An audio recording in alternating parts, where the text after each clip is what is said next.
यदि तपाईहरुसँग यस्तो रिसिप्ट छ र तपाईले यसलाई फाल्दै हुनुहुन्छ भने तपाईहरुले यसरी पैसा फाल्दै हुनुहुन्छ किनभने आज मैले काम गरेको बाहेक फर्स्ट टाइम कमाएको भनेको पैसा यो रिसिप्ट बेचेर हो बेचेर मतलब तपाईले एउटा एपबाट पैसा कमाउन सक्नुहुन्छ यसलाई स्क्यान गरेर यदि यसलाई फाल्नुहुन्छ भने आजदेखि फाल्न बन्द गर्नुहोस् र त्यो तपाईहरुले रिसिप्टलाई स्क्यान गरेर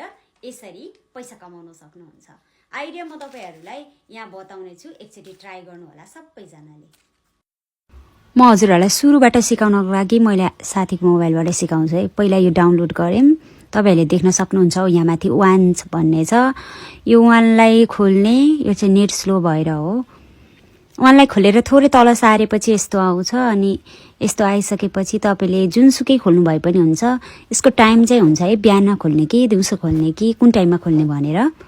यसरी तपाईले जुन एउटा मन लाग्छ सिलेक्ट गर्नु सिलेक्ट गरिसकेपछि तपाईहरुले रिसिप्टलाई लिनु अनि त्यसपछि फोटो खिच्नु फोटो खिचेर सेन्ड गर्दिनु सेन्ड गरेपछि यस्तो देखाउँछ एकछिनमा यो चाहिँ नेट स्लो नै भएर मेरो चाहिँ यसरी देखाउँछ फोटो खिचेर पठाउने बित्तिकै त्यसपछि यो त अब उहाँको हो यसलाई फाल्दै हुन्छ अनि फेरि अर्को रिसिप्टलाई यसरी फोटो खिच्ने अनि फोटो खिचिसकेपछि फेरि यस्तो आउँछ क्या प्लस हुँदै हुँदै हुँदै जान्छ पैसा अनि यो एडभर्टाइज आएकोलाई त फाल्दै पनि हुन्छ फेरि त्यसरी तपाईहरुले खोल्न सक्नुहुन्छ रिफर अब साथीहरुलाई गर्न पठाउनु भयो भने चाहिँ पैसा धेरै आउँछ है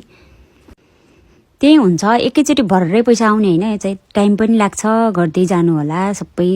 दिनदिनै टाइम यसरी देखाउँछ है यहाँ कुन टाइममा खोल्ने भनेर यो चाहिँ यही टाइम अनुसार नबिर्सिकन गर्नु होला अब फाल्ने चीजहरुबाट पैसा कलेक्ट हुन्छ भने त के छ त केही छैन नि त्यही भएर सबैजनाले गर्नु होला ल हेर्नु त हामीले शेयर पनि गर्यौं साथीहरुलाई त्यो पछि यसरी चाहिँ रेसिट स्क्यान गर्दै पैसा कमाउन सक्नुहुन्छ